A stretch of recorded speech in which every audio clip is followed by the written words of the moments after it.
রাম রাম, নমস্কার, সুপ্রভাত, সুস্বাগতম নতুন একটা ভিডিওতে। আশা করি যে যেখানে আছো সুস্থ আছো, ভালো আছো। আজকে বলতে চাই আমি যে আমরা কেন নিজেরা সিদ্ধান্ত নিতে পারি না, আমরা কেন ডিপেন্ডেন্ট থাকি অন্য কারোর কাছে ডিসিশন নেওয়ার ক্ষেত্রে। কেন, ওয়াই?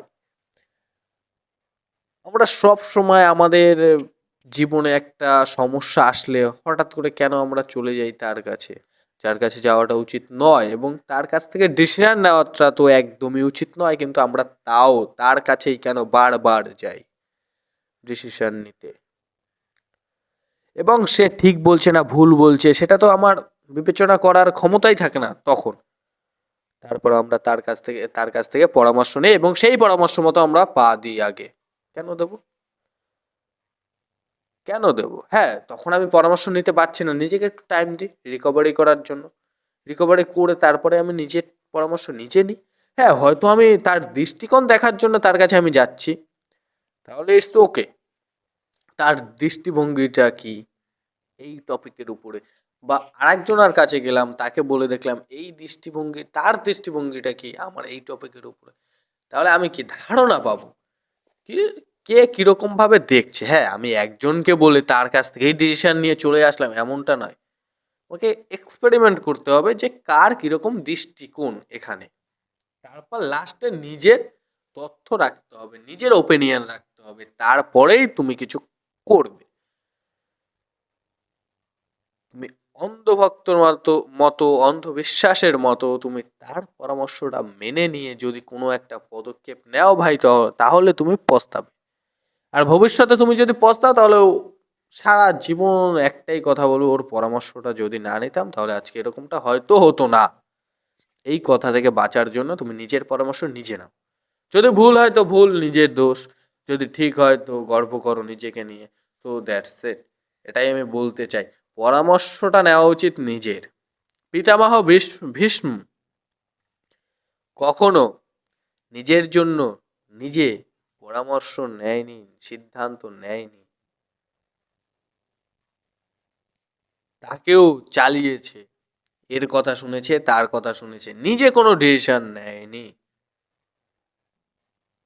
তার ফলাফল তো সকলেই জানো, মহাভারতে কি হয়েছে। তো নিজের পরামর্শ নিজে নিতে শেখো। নিজে কি করবে, নিজে কি করবে না, সম্পূর্ণটা ডিপেন্ডেন্ট থাকো নিজের ওপরে, অন্যের ওপরে নয়।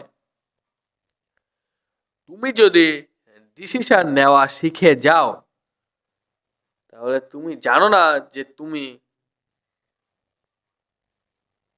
একজন সেরকম মানুষ যে ঠিক ভুল, সঠিক, খারাপ সব কিছু বুঝে ফেলেছে, সব কিছু ধরতে পারে। আর যদি তুমি অন্যের উপর, অন্যরা কি বলছে তার উপর ভিত্তি করে তুমি কোনো ডিসিশন নাও, তাহলে তুমি বুঝবে যে আমার দ্বারা কিছু হয়নি, আমি কিছু করছি না। ডিসিশন নিতে হবে তোমাকে, দেখাতে হবে তোমাকে, করতে হবে তোমাকে। তো সিদ্ধান্ত তুমি অন্য কারোর কাছ থেকে নিও না, সিদ্ধান্ত নাও তুমি তোমার কাছ থেকে। তুমি নিজেকে প্রশ্ন করো, এই সমস্যার সমাধান কি আমাকে বার করতে হবে। আর যদি না বার করতে পারো, তাহলে তুমি জাস্ট তোমার ইষ্টদেবকে স্মরণ করো এবং শান্ত হও, দেখবে সমস্ত অ্যান্সার বেরিয়ে আসবে। বুঝতে পারলে? তো এই ভিডিওটার মাধ্যমে আমি একটা কথাই বলতে চাই, তোমরা সিদ্ধান্ত নেবে নিজের কাছ থেকে নিজে সিদ্ধান্ত নাও, অন্যের কাছ থেকে সিদ্ধান্ত নিও না। এটা কিন্তু তোমাকে কাঁদাবে, কারণ তুমি তখন পরাধীন হিসাবে জানবে, তুমি স্বাধীন নয়। তুমি স্বাধীন হলে নিজের ডিসিশন নিজে নিতে। তুমি পরাধীন বলেই অন্যের কাছ থেকে ডিসিশন নিচ্ছ। তোমার বোঝার শক্তি নেই বলে তুমি অন্যের কাছ থেকে বোঝার চেষ্টা করছো। কেন এই দিমাগটাকে কাজে লাগাচ্ছ না, কেন এই মাথাটাকে কাজে লাগাচ্ছ না, কেন? কাজে লাগাও, এটা কিসের জন্য দিয়েছে? কিসের জন্য দিয়েছে? কাজে লাগানোর জন্য, তোমাকে বোঝার জন্য, সবকিছু যাতে তুমি বুঝতে পারো তার জন্য, তুমি যেন তোমার ডিসিশন নিতে পারো তার জন্য।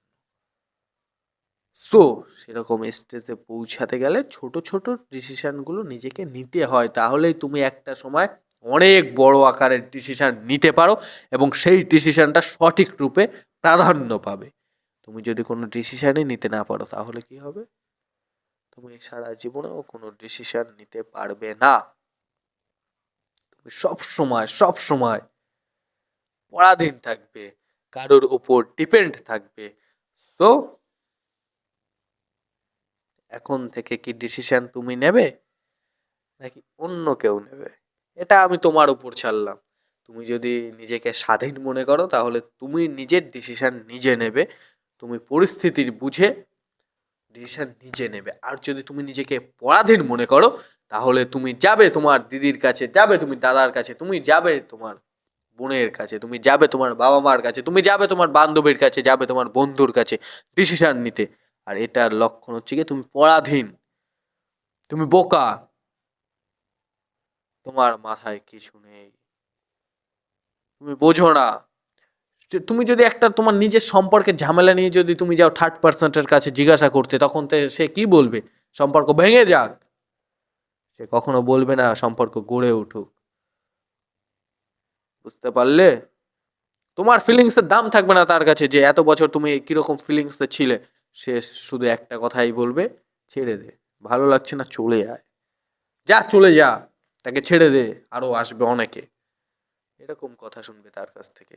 কিন্তু কখনো এটা শুনবে না সে ভুল করেছে, ভুল করেছে, তোকে ক্ষমা চেয়ে নে, তোকে তার কাছ থেকে ক্ষমা চাইয়ে নে, বা জিনিসটাকে এতটা বড় আকার দিস না, কথা বলে সামলে নে। কথা বললে সব সলিউশন হয়। থার্ড পার্সেন্টের কাছে এসে জিজ্ঞাসা করিস না, এটা তোদের নিজেদের সমস্যা, তোরা দুজনে সামনাসামনি বসে কথা বল এই টপিকে, দেখবি সলিউশন বেরিয়ে যাবে। তুই যদি নিজের সম্পর্ক নষ্ট করতে চাস তাহলে নষ্ট করা তো খুব সোজা, কিন্তু গড়া খুব কঠিন। একটা সম্পর্ক, মাথায় রাখবে, একটা সম্পর্কের উপর বিশ্বাস সারা জীবন রাখাটা খুব কঠিন, কিন্তু বিশ্বাস ভাঙাটা 1 সেকেন্ডের, 1 সেকেন্ডও লাগে না একটা বিশ্বাস ভাঙতে। সো তুমি কোন ক্যাটাগরিতে পড়তে চাও? তুমি অন্যের সঙ্গে শেয়ার করতে চাও নাকি নিজের ঝামেলা, শুধু যার সঙ্গে ঝামেলা তার সঙ্গে কথা বলে তুমি সমাধান করতে চাও? কোনটা চাও? তুমি যদি অন্যের সঙ্গে শেয়ার করতে চাও তাহলে তোমাকে আমার কিছু বলার নেই। তুমি এখনো পরাধীন, এখনো দুধ খাওয়া বাচ্চা, এখনো দুধ খাওয়া শিশু। বুঝতে পারলে? বয়স হবে তোমার, তুমি অনেক বড় হবে, তাও সিদ্ধান্ত নেবে অন্য কারোর কাছ থেকে, কারণ তাদের এক্সপেরিয়েন্স আছে, এক্সপেরিয়েন্স ঘন্টা আছে তাদের। তারা নিজেদের লাইফ নিজেরা সামলাতে পারছে না, তোমার লাইফ সে সামলে দেবে, গুছিয়ে দেবে। এটা হাস্যকর। এগুলো বোঝার চেষ্টা করো। তুমি যার কাছে ডিসিশন নিতে যাচ্ছ তারা কি কোনোদিন তাদের ঝামেলা ঝামেলা হয়নি, ঝগড়াঝাটি হয়নি, তাদের সম্পর্কে দাঁড়ার আসেনি? এসেছে, কিন্তু তখন তোমার কাছে সেগুলো তুমি ভুলে গিয়ে তার কাছে গিয়ে যাচ্ছ পরামর্শ নিতে, এবং সে কি পরামর্শ দেবে? যাতে ফাটলটা আরো বেশি হয় সেরকম পরামর্শ দেবে। কখনো এটা বলবে না যে তার সঙ্গে যেটা সমস্যা হচ্ছে সামনাসামনি কথা বল, সবকিছু ক্লিয়ার কর আগে সর্বপ্রথম, তোর সম্পর্কটা ম্যাটার করে। তোর দোষ থাকলে সরি বলে দে, আর যে কারণে ঝগড়া হয়েছে সেটা বলে দে, হয়ে গেল। এরকম কথা কেউ বলবে না। আর এরকম কথা বলতে গেলেও দম লাগে, নিজের নিজের ভুল নিজের স্বীকার করতে গেলেও ক্ষমতা লাগে। ঠিক আছে? অত সহজ না নিজের ভুল নিজে স্বীকার করা, অত সহজ না। আমি জানি আমি ভুল করেছি, কিন্তু তারপরেও আমি বলতে পারছি না যে আমিই ভুল করেছি, ক্ষমা করে দাও আমাকে। কখনো বলতে পারবে না, কারণ তোমার ইগোতে লাগবে তো। তুমি তারপরে ঠিক করবে না সামনের জন আমাকে ক্ষমা ক্ষমা চাইবে, সামনের জন আমার কাছে ক্ষমা চাইবে। কেন চাবে? তুমি তো জানো তোমার ভুল, তারপর সামনের জনের ভুল দেখে তুমি তার কাছে ক্ষমা চাইবে, চাওবে? এটা কি নিয়ম তোমার? কি নিয়ম এটা? এরকম যদি করো তাহলে সম্পর্ক খুব তাড়াতাড়ি ভাঙবে এবং ফাটল দেবে, তার বিশ্বাস তোমার উপর থেকে পুরো জিরো হয়ে যাবে। আর যদি তোমার ভুলটা তুমি স্বীকার করে তার কাছে নত হয়ে ক্ষমা চেয়ে নাও তাহলে তোমার উপর সম্মান আরো বেড়ে যাবে। তোমরা এই জিনিসগুলো বুঝবে না, তোমরা এই জিনিসগুলো বুঝবে না এবং বোঝার চেষ্টা করবেও না। তোমরা কি করবে, থার্ড পার্সেন্টের কাছ থেকে পরামর্শ নেবে এবং থার্ড পার্সন যেরকম তোমাকে চালাবে তুমি সেরকম চলবে। তোমার স্বাধীনতাকে ওখানে মাটিতে পুঁতে দেবে। একটা সময়ের পর নিজের ডিসিশন নিজের নেওয়া উচিত, বাবা মার কাছ থেকেও পরামর্শ নেওয়া উচিত নয়। এটা তোমরা সকলেই জানো। তারপরও তোমরা একই ভুল বারবার বারবার বারবার করেই যাও।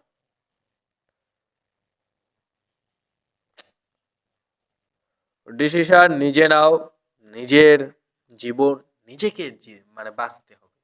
তুমি যে সম্পর্কে আছো সেই সম্পর্কটা তোমাকে রক্ষা করতে হবে, তাকে নয় যার কাছে তুমি যাচ্ছ সব পরামর্শ নিতে। সম্পর্ক তোমাকে মেনটেন করতে হবে, তাকে নয়। তুমি যদি তার কাছ থেকে আলাদা হয়ে যাও তাহলে তোমার কি হবে? তোমার কি হবে? তার তো কিছু হবে না, তার কিছু হবে না, তোমার কি হবে? তুমি কষ্টে থাকবে, তুমি দুঃখে থাকবে, ভিতর থেকে তুমি গিল্টি ফিল করবে, সে কিছু ফিল করবে না। তাহলে যাই ডিসিশন নিতে হয় নিজের নিতে হয়, তুমি কারোর কাছ থেকে পরামর্শ নিয়ে ডিসিশন নিও না। আর তুমি জাস্ট দেখার চেষ্টা করো তার দৃষ্টিভঙ্গিটা কি এই সম্পর্কের ওপরে, সে আমাকে কোথায় নিতে চায়। সে কি আমার সম্পর্কটাকে মানে কি ঠিকঠাক করতে চায়, নাকি আমার সম্পর্কটা যতটা মানে ফাটল ধরেছে তার ভিতরে আরো বেশি বড় ফাটল ধরাতে চায়।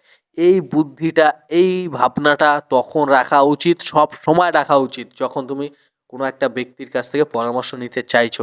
যখন দেখবে তুমি তোমার সম্পর্কের মধ্যে ফাটল আরো বেশি করতে চায়, ফাটল আরো বাড়াতে চায়, তখন তুমি বুঝে নেবে এর চিন্তা ভাবনা একটু আলাদা। এ আমাদের সম্পর্কে খুশি নয়, এ চায় যাতে আমাদের সম্পর্ক ভেঙে যাক। তাহলে সে আরো পজিটিভ থাকবে যে না, আমি যেটা করেছি ঠিক করেছি, ওকে আমি আবার ভুল দেখাবো। তোমরা এটা ভুলে যাও, তোমরা আবেগের বশে মানে বয়ে যাচ্ছ। তোমরা ইমোশনালি এত অ্যাটাচ হয়ে রয়েছো যে সব সময় তুমি যা ভাবছো তোমার হিতেই যে সে কথা বলবে তা নয়। উপর দিয়ে দেখাবে তোমার হিতে কথা বলছে, কিন্তু বেসিক্যালি তার হিতে সে কথা বলছে। এটা যদি তুমি বুঝতে পারো তাহলে তুমি বুঝতে পারবে সে কিরকম খেলা খেলছে তোমার সামনাসামনি, যেটা তুমি ধরতে পারছো না। তাই বলছি ডিসিপ্লিন আর ডিসিশন তোমাকেই নেওয়া উচিত। ডিসিপ্লিন মেনটেন করো এবং ডিসিশন নাও। ডিসিশন নাও। ডিসিশন যদি না নাও, নিজের ডিসিশন নিজে, তাহলে তুমি ওই দুঃখে কষ্টেই থাকবে আর একটা পুতুলের মতো কাজ করবে। একটা পুতুলের মতো কাজ করবে, যার কাছ থেকে তুমি ডিসিশন নেবে সে তার দিকটা দেখে তোমাকে বলবে এই সম্পর্কটা রাখা উচিত কি উচিত নয়। যদি তুমি সম্পর্ক ভেঙে দাও তাহলে সে ভালো হয়ে যাবে, আর যদি তুমি সম্পর্কটাকে সেখানেই রেখে দাও তাহলে সে বুঝতে পারবে না আমার কথা সে শুনছে না, তার মানে সে বড় হয়ে গেছে। এরকম এরকম হিংসা প্রবৃত্তির চিন্তা ভাবনা তার মধ্যে থাকবে। এই চিন্তা ভাবনাটা তার মধ্যে আছে মানে কি, সে তোমাকে পছন্দ করে না। সে তোমাকে পছন্দ করে না, তোমার সম্পর্কে যাতে খারাপ হোক এটাই সে চায় মনে মনে, কিন্তু তুমি সেটা বুঝতে পারবে না তো, কারণ তুমি এতটা ইমোশনালি অ্যাটাচ তার সঙ্গে। আর এটা যদি অন্য কেউ তোমাকে বলে, তোমার কাছের কাছের কেউ যদি এটা বলে, তুমি তার সঙ্গেও ঝগড়া করবে, কিন্তু সে জিনিসটা দেখতে পাচ্ছে, তুমি ইমোশনালি সেই জিনিসটা দেখতে পারো না, কারণ সে তোমার নিজের। তাই যাই হোক, নিজের ডিসিশন নিজে নাও। বাই বাই, টাটা, ভালো থেকো, সুস্থ থেকো। দেখা হচ্ছে কালকে নতুন একটা ভিডিওর সঙ্গে। তো বাই বাই, টাটা, নমস্কার।